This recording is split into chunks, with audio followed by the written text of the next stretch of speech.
It's not easy being here. It's a lot of work, you know? I'm sure plenty of you are not just grappling with the struggles of addiction, but you're grappling with the struggles of mental health. It's hard to like yourself. It's hard to wake up in the morning, and when you see yourself in the mirror when you're brushing your teeth, it's hard to say, I love you. I like this person. But by the end of this program, the more you put into it, the more you get out of it. And I believe that every single one of you will be able to say, I'm proud of you. I love you. I've been sober for 116 days now. I came to this program about 2 months and some change ago. I was here with Corbin. I was here with a bunch of other fantastic people. I'm going to tell you guys a little story. So about a couple of years ago, I was in my senior year of college, and I invited an ex over that I should not have been sleeping with, but I decided to do it anyway.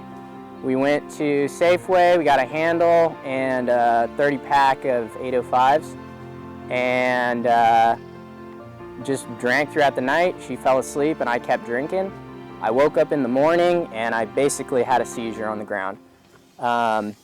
I was so scared of my family finding out that in between seizing up, I told her, don't call the ambulance. 10 minutes into it, I decided it was probably a good idea to go to the hospital. So I went to the hospital.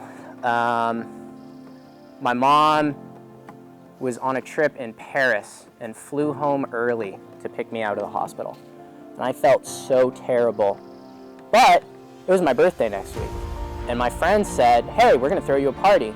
So I tell my mom, and she's like, oh, my friends are gonna be there, we're gonna be drinking, and she's like, what the f are you talking about? You just got hospitalized for drinking. I'm like, it's fine, I can handle it, you know? It's fine, it's not a big deal. And back then, I thought my mom was the bad guy in that scenario. I was so deep in my addiction that I genuinely believed that I could, after getting hospitalized for drinking so much, that a week later, I could go party with some friends and drink again. I didn't end up doing that, but I did keep drinking.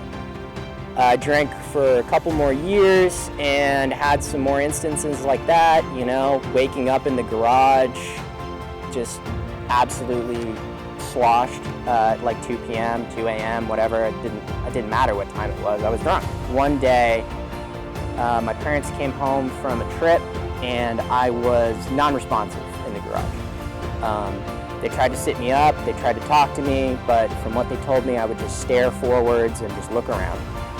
I sat in bed after that for about 4 days, and it's a miracle I didn't die because I was about 30 pounds lighter than I am right now. And I had drank an entire 750 milliliter bottle of vodka. And in between hyperventilating and sweating and not sleeping, I still thought to myself, you know what would fix this? Another shot of vodka. And then I finally just kind of lost it. I said, you know what? I need help. I came to Elevate. I was just not having a great time in detox, as all of you know.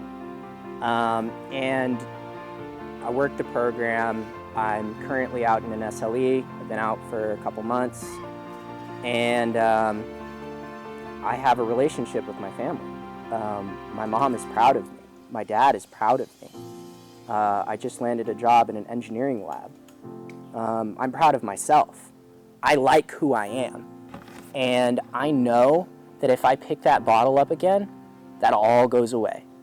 And then we start over. It's not easy being here. It's a lot of work, you know? I'm sure plenty of you are not just grappling with the struggles of addiction, but you're grappling with the struggles of mental health. It's hard to like yourself. It's hard to wake up in the morning, and when you see yourself in the mirror when you're brushing your teeth, it's hard to say, I love you. I like this person. But by the end of this program, the more you put into it, the more you get out of it. And I believe that every single one of you will be able to say, I'm proud of you. I love you. It doesn't get easier when you get out. The real hard work continues when you get out. And I want you all to know that it's okay to have these thoughts of, you know, a week, I had to get groceries a week after I got out. You know, obviously I need to eat something. So in grocery stores, especially Safeways, you're gonna see alcohol. There's whole aisles of it.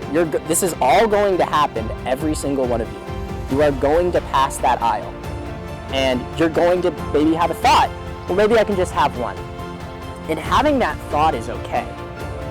It's the action you take after you have that thought. It's that action that really matters.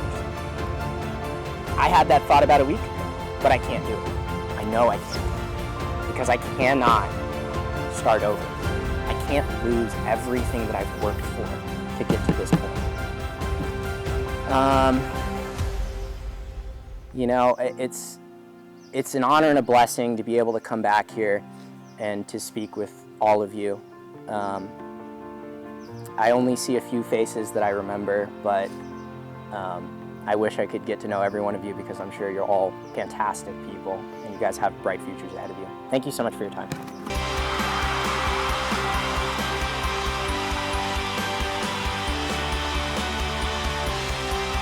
We believe that you should empower the individual, and that we need to show them what went wrong and then give them their power back so that they can tackle addiction as an issue and overcome that. With your program, how successful are you? And so we track them all the way through the program and then after the program. And last year we ranked #1 in the entire nation based off of success and overall results. So if people wanted to get more information, where do they go? ElevateRehab.org.